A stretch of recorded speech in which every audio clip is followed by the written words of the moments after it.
నమస్కారం. నేను NTV anchor దేవిని మాట్లాడుతున్నాను.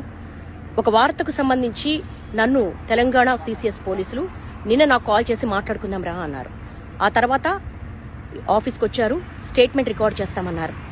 ఆ రికార్డ్ చేసే ప్రతి ప్రశ్న 3 గంటల పాటు నాకెంత మెంటల్ హరాస్మెంట్ ఉన్నా, నాకు సంబంధించింది కాకపోయినా, కేవలం నేను చేసింది వార్తను చదివాను. అది నా వృత్తి ధర్మంలో భాగంగానే చదివాను. నాకు ప్రతిరోజు నేను వార్తలు చదవడమే నేను చేసే ఉద్యోగానికి నాకు శాలరీ వస్తుంది. కాబట్టి ఏ వార్త వచ్చినా ఆ వార్త నేను చదువుతాను. అందులో భాగంగా చేసిన నా వృత్తి ధర్మంలో వాళ్ళు నన్ను అడిగినప్పుడు ప్రతి ప్రశ్నకు నేను స్టూడియోలో ఎంటర్ అయిన దగ్గర నుంచి మినిట్ టు మినిట్ వాళ్ళకి ఆన్సర్ చేశాను. 3 గంటల పాటు నాకు ఎంత మెంటల్ హారాస్మెంట్ ఉన్నప్పటికీ కూడా చాలా పేషెన్సీగా ఇచ్చాను. అయినప్పటికీ మళ్ళీ నిన్న రాత్రి కాల్ చేశారు.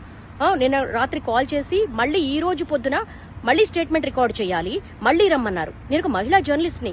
నా ఇంటికి వచ్చారు, నా హస్బెండ్ తో మాట్లాడారు. నిజానికి నా ఇంట్లో వాళ్ళు ఇబ్బంది పెట్టాల్సినంత అవసరం లేదు. నేనేం దొంగను కాదు, నేను ఒక జర్నలిస్ట్ ని. 22 సంవత్సరాల పాటు ఒక్కొక్క మెట్టు ఎక్కుతూ మా కెరీర్ ని బిల్డ్ చేసుకున్నా. ప్రతి జర్నలిస్టు కూడా వాళ్ళ వృత్తి ధర్మంలో భాగంగానే వార్తలు అందిస్తారు. ఓకే, జరిగిన దానికి మీకు క్షమాపణ కూడా చెప్పాం. అయినప్పటికీ కూడా ఒక మహిళను కూడా చూడకుండా ఇంటి దగ్గరికి పోలీసులు పంపించాల్సిన అవసరం ఏంటి? నా హస్బెండ్ తో మాట్లాడాల్సినంత అవసరం ఏంటి?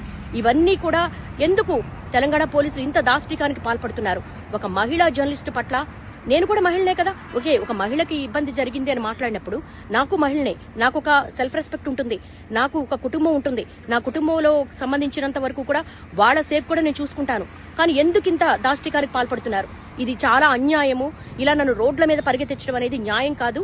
నేను నా వృత్తి ధర్మంలో భాగంగానే చేశాను.